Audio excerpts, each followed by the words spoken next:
Times of Swaraj में आप सबों का स्वागत है और मैं हूं संतोष सिंह। और आज हम टाइम्स ऑफ स्वराज में बात कर रहे हैं कि मोहन के सहारे बिहार साधने को लेकर जो मीडिया में उत्साह देखने को मिला है, क्या कहना है, क्या उत्साह है। अरे मोदी ने तो ऐसा एक तुरुप का इक्का फेंका है ना, लालू परिवार अब ध्वस्त हो जाएगा। तेजस्वी तो गए, अखिलेश की तो बात ही छोड़ दीजिए, मुसलमान छोड़ के बाकी इनके पास अब कोई रहने वाला नहीं। मिल गया एक फायर ब्रांड नेता, हिला कर रख देगा बिहार के यादवों को। खूब चर्चा हो रही है, अलग अलग तरीके की बयानबाजी भी हो रही है, बड़े स्तर पर बयानबाजी हो रही है। अरे मोहन के आते ही सब कुछ एकदम कंप्लीट है, बिहार को नाप देना है। लेकिन बड़ा सवाल यह है कि यादव को लेकर बिहार में कोई नया प्रयोग थोड़ी हो रहा है। यादव को लेकर तो जनसंघ के जमाने से प्रयोग हो रहा है। और बिहार में पिछड़ी जातियों में एकमात्र यादव ही जाति है जो धार्मिक रूप से बहुत ही सात्विक जाति माना जाता है, धर्म के प्रति आस्थावान जाति माना जाता है। अधिकांश यादव का इलाके कबीरपंथी है, इलाके के इलाके सनातन धर्म मानने वाले लोग हैं, शाकाहारी है। बड़ी संख्या में आपको साधु संत और शाकाहारी मिल जाएंगे यादव में। लेकिन कभी भी वैचारिक रूप से यादवों में बीजेपी को लेकर उस तरीके का आग्रह नहीं देखा गया, जिस समय में लालू नहीं भी थे उस जमाने में, क्योंकि बीजेपी उस जमाने से कोशिश कर रही है। जगदम्पी पाल यादव जी उस जमाने से बने, जनसंघ के जमाने से। और नंदकिशोर यादव, नित्यानंद राय, कितना यादव को उन्होंने प्रदेश अध्यक्ष बनाया, मंत्री बनाया, क्या क्या नहीं किया, हर तरह के प्रयोग किया। भूपेंद्र यादव प्रभारी बन के आए तो बीजेपी को यादवे करिए दिए वो।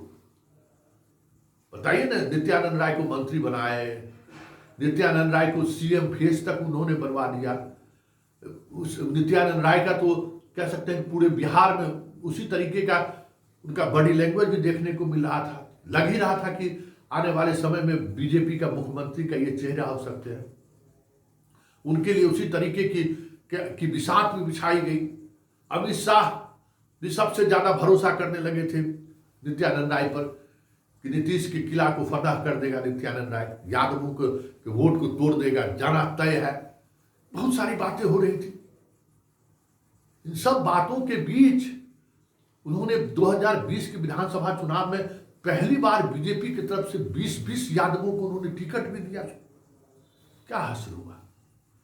आज उस यादव के बजाय किसी दूसरी जाति को बीजेपी टिकट दी होती तो हमें लगता है कि आज खुद में 100 के करीब रहता बीजेपी, और सरकार उनके बहुत कंफर्ट मेजोरिटी में हो सकता है कि वो सरकार बनाने की स्थिति में रहती। नित्यानंद राय को तो उन्होंने प्रोजेक्ट कर ही दिया था 2020 में, क्या सब कुछ किया।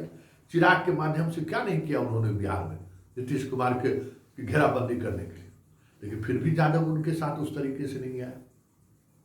ये अलग बात है कि पार्लियामेंट के इलेक्शन में भी 3 यादव उनके चुनाव जीत कर सांसद बने, लेकिन उन तीनों यादव की जीत में नीतीश कुमार की बड़ी भूमिका रही। नित्यानंद राय जो उजियारपुर कंस्टिट्यूंसी है उसमें यादवों की सबसे बड़ी बस्ती मानी जाती है दमोह।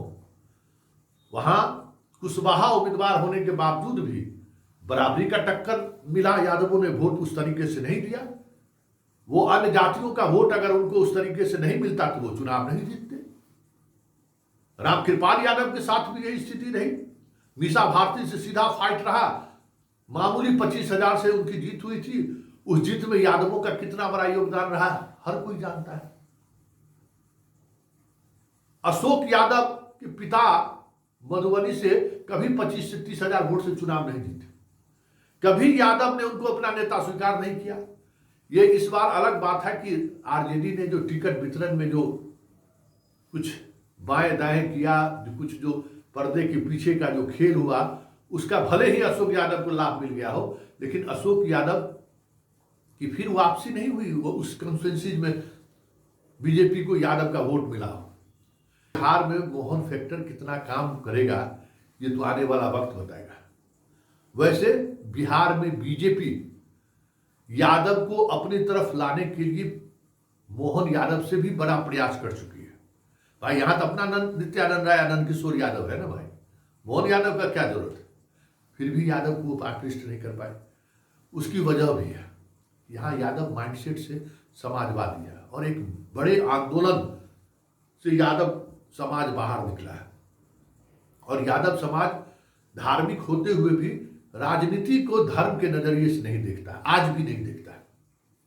नए जनरेशन के लोग जरूर इस तरीके का बदलाव हुआ है, लेकिन लालू परिवार के साथ जिस तरीके का व्यवहार मोदी का रहा है, उससे जो यंग जनरेशन के भी जो यादव है, वो यादव उनके साथ आ गए। और फिर बिहार नहीं, पूरे देश में जो राजनीति की आप बात करते हैं कि जो दबंग जाति है यादव, अब कुछ दिन पहले ही अमित शाह बोल के गए हैं ना कि बिहार में जैसे यादव की जानबूझकर संख्या बढ़ा दिया गया है, दबंग जाति है, हम यादव और के खिलाफ छोटी छोटी जातियों को हम एक गोल बंद कर रहे हैं। तो ये यादव प्रोग्रेसिव और समझदार कास्ट है और राजनीतिक रूप से बहुत ही सेंसिटिव कास्ट है, ये इन चीजों को समझता है। तो आप ठग नहीं सकते कि है हम सिंबॉलिक पॉलिटिक्स करके यादव को बेवकूफ बना दे। यादव भले कहने के लिए कहता है कि भाई यादव को बुद्धि 60 साल बाद होता है, लेकिन राजनीतिक बुद्धि 6 साल से उसको हो जाता है, समझ गए ना। इसलिए यादव को जो तिलिस्म दिखाने की कोशिश मोदी के द्वारा किया गया है, हमें लगता है कि एक बार फिर से ये दाव मोदी को उल्टा पड़ जाए तो कोई बड़ी बात नहीं हो।